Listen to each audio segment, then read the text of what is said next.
Hi and welcome to my channel. My name is Matthew Quilliam, and if you're new here then please do consider subscribing and giving this video a thumbs up. It really does help me out.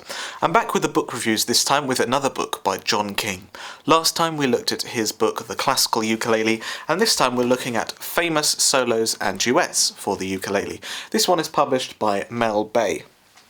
In the same year as the previous book, which was 2004, and so I found that a little odd that he had two separate publishers, but I don't know, he's got so much music to go around, lots of publishers have gotten their fair share.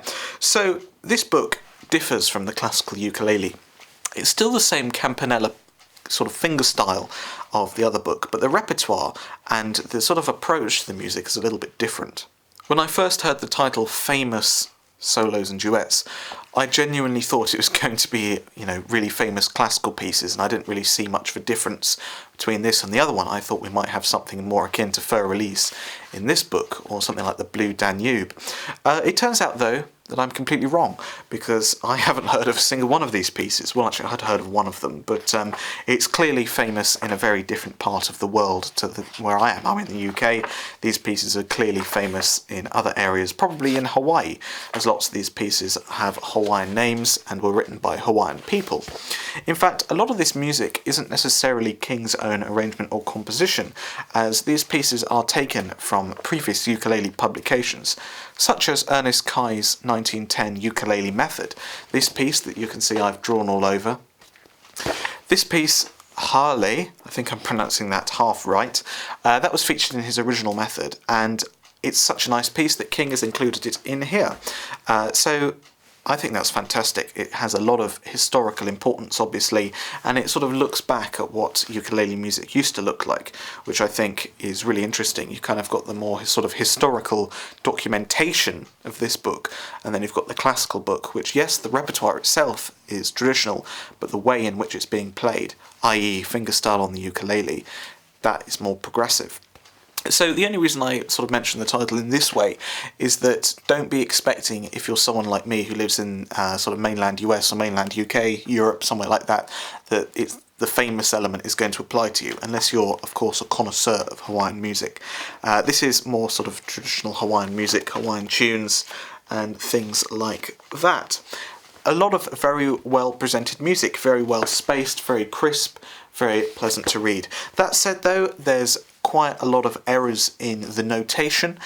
For example, there's lots of accidentals missing, and sometimes the notation and the tablature don't quite match up because of these accidentals. For example, in this piece, Harley, we've got a G in the centre of this triplet, but it's quite clearly stated as a G sharp in the tablature.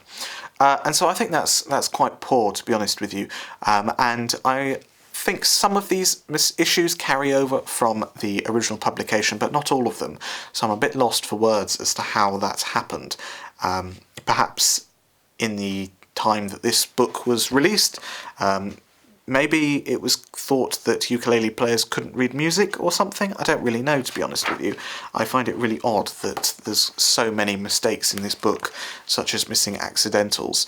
I'm not quite sure what's going on there.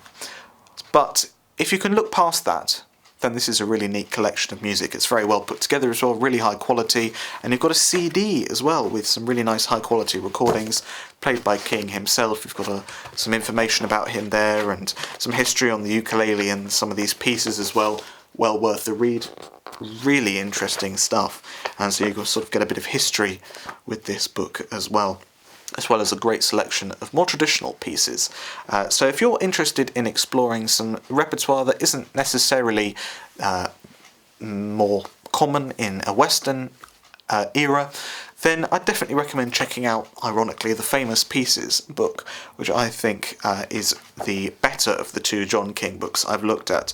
Probably only from a personal point of view, because I'm more interested in the sort of original Hawaiian music than I am in sort of covering famous non-originally ukulele pieces, but nevertheless I think they're both great books and you should definitely check them both out. The next book review will see us return to the realm of jazz for a week before we do another classical one as well. So make sure that you stay tuned for that and don't miss the videos by hitting the subscribe button and giving this video a thumbs up as well. I release lots of content on this channel, from music videos to performance and teaching and things like that as well, and you don't want to miss any of it, so make sure you're subscribed to catch all the latest content. Thanks for watching, take care, bye.